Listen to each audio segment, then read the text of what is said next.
ാണ് ആദ്യം ചർച്ച നടത്തുന്നത്. കൂടുതൽ വിവരങ്ങളുമായി ഉമേഷ് ലൈനിലുണ്ട്. ഉമേഷ്, ചർച്ച തുടങ്ങി അല്പസമയമേ ആയിട്ടുള്ളൂ. എന്തെങ്കിലും പുരോഗതി റിപ്പോർട്ട് ചെയ്യാനായിട്ടുണ്ടാവില്ല. എങ്കിലും എന്താണ് സൂചനകൾ? പ്രസാദ്, ചർച്ച ഇപ്പൊ ആരംഭിച്ചതേ ഉള്ളൂ. രണ്ട് വിഭാഗങ്ങൾ വെവ്വേറെയാണ് ചർച്ച. ആദ്യം ഓർത്തഡോക്സ് വിഭാഗമായാണ് ഇപ്പോൾ ചർച്ച ആരംഭിച്ചിട്ടുള്ളത്. ജില്ലാ കളക്ടർ ഷെയ്ഖ് ഫരീദ്, SP ഹർഷദ അത്തല്ലൂരി, അതുപോലെ DYSP Muvattupuzha DYSP Tomy Sebastian, RD Maniyamma എന്നിവരുടെ നേതൃത്വത്തിലാണ് ചർച്ച. ഓർത്തഡോക്സ് വിഭാഗമായാണ് ഇപ്പോൾ ചർച്ച നടത്തുന്നത്. അതിനുശേഷമാണ് യാക്കോബായ വിഭാഗമായിട്ട് ചർച്ച.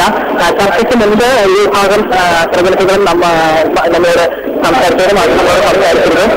അതായത് ഓർത്തഡോക്സ് വിഭാഗം OTBC നടപ്പാക്കണം എന്നുള്ള വിഷയത്തിൽ ഉറച്ചു നിൽക്കുകയാണ്. അതിൽ കുറഞ്ഞൊരു വിഷയത്തിന് തയ്യാറല്ല എന്നുള്ള തരത്തിൽ തന്നെയാണ് ഓർത്തഡോക്സ് വിഭാഗം നമ്മളോട് പ്രതികരിച്ചത്.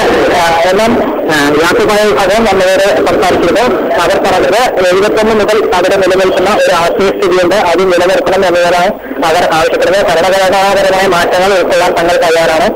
2000 വിശ്വാസികളുടെ വിശ്വാസ സംരക്ഷണവുമായി ബന്ധപ്പെട്ട ആത്മീയസ്ഥിതി അത് നിലനിർത്തണം, അതാണ് അവരുടെ ആവശ്യം എന്നുള്ളതാണ് അവരുടെ നിലപാട്. എന്തായാലും ഇപ്പോൾ ചർച്ച ആരംഭിച്ചിട്ടുള്ളൂ. ഓർത്തഡോക്സ് വിഭാഗമായാണ് ചർച്ച.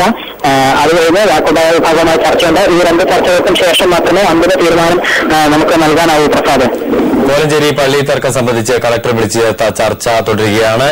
വെവ്വേറെയാണ് ചർച്ച നടത്തുന്നത്. ഓർത്തഡോക്സ് വിഭാഗവുമായാണ് ആദ്യം ചർച്ച നടത്തുന്നത്. വിശദാംശങ്ങളാണ് ഉമേഷ് നൽകിയത്. തമിഴ്നാട്ടിലെ രാമനാഥപുരത്ത്